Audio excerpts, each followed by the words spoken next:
Hello दोस्तों, हम लोग आज इंडियन काउंसिल एक्ट 1909 से स्टार्ट कर रहे हैं। इसका फीचर क्या क्या है। इसे मोर्ले मिंटो रिफॉर्म कहते हैं। इंडियन काउंसिल एक्ट को मोर्ले मिंटो रिफॉर्म कहते हैं। इंक्रीज किया साइज काउंसिल का, सेंट्रल एंड प्रोविंशियल काउंसिल का। मेंटेन रखा official majority central legislative council में, लेकिन अलाउ किया non official majority provincial legislative council में।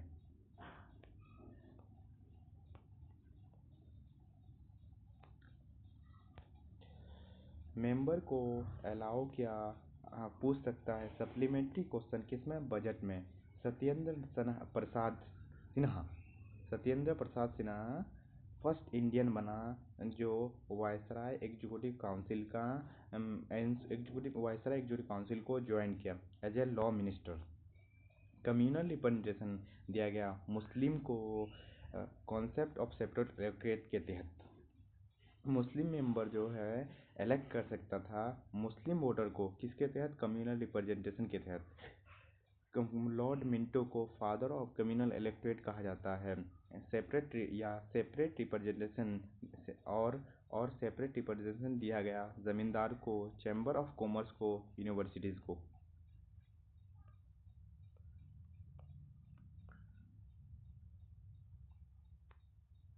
गवर्नमेंट ऑफ इंडिया एक्ट 1919, इसको क्या कहते हैं, मॉन्टेग्यू चेम्सफोर्ड रिफॉर्म कहते हैं। गवर्नमेंट ऑफ इंडिया एक्ट 1919 को मॉन्टेग्यू चेम्सफोर्ड रिफॉर्म कहते हैं। इसका ऑब्जेक्टिव क्या है, ग्रेजुअल इंट्रोडक्शन किया रिस्पॉन्सिबल गवर्नमेंट इंडिया में, इसका ऑब्जेक्टिव था। फ्यूचर क्या क्या है, सेपरेट करना सेंट्रल एंड प्रोविंशियल सब्जेक्ट को, ऑथोराइज किया लॉ बनाने के लिए रिस्पेक्टिव लिस्ट में। डिवाइड किया प्रोविंशियल सब्जेक्ट को दो भाग में, transfer and reserve.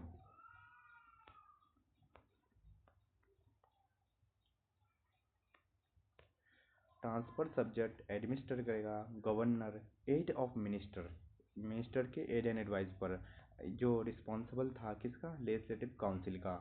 Reserve subject जो हुआ एडमिनिस्टर करेगा गवर्नर, उसके एग्जीक्यूटिव काउंसिल की मदद से। इस्टेब्लिश किया ड्यूल सिस्टम, जिसे दयार्ची कहा जाता है।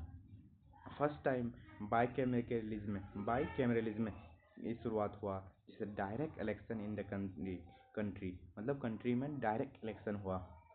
इंडियन लेजिस्लेटिव काउंसिल रिप्लेस कर दिया गया बाईकैमरलिज्म, जिसमें अपर हाउस जिसे काउंसिल ऑफ स्टेट कहते हैं, लोअर हाउस जिसे लेजिस्लेटिव असेंबली कहते हैं।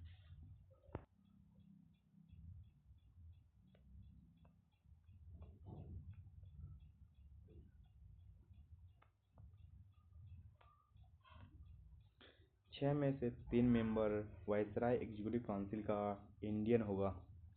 कम्युनल रिप्रेजेंटेशन सेपरेट इलेक्टोरेट जो सिख को दिया गया, क्रिश्चियन को दिया, एंग्लो इंडियन को, यूरोपियन को, किस एक्ट के तहत, गवर्नमेंट ऑफ इंडिया एक्ट 1919 के तहत।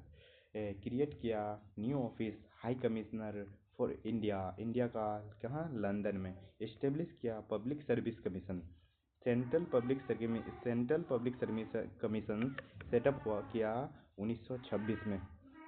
सेपरेट किया फर्स्ट टाइम प्रोविंशियल बजट को सेंट्रल बजट से।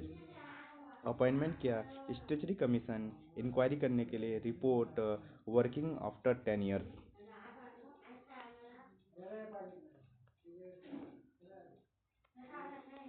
साइमन कमीशन नवंबर 1927 में आया, 2 साल पहले। जिसमें 7 मेंबर थे, सर जॉन साइमन जिसका हेड था। रिपोर्ट क्या दिया, condition of Indians under these act, जितने भी एक्ट आए थे इसमें कंडीशन क्या होगा इंडियन का, कैसा था, उसके बारे में बताने के लिए। ऑल मेंबर क्या था कमीशन का, ब्रिटिश था, इसके कारण ऑल ऑल पार्टी बायकॉट किया।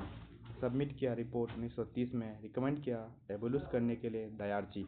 प्रपोजल कमीशन का दिया ब्रिटिश गवर्नमेंट को, क्या, राउंड टेबल कॉन्फ्रेंस के लिए।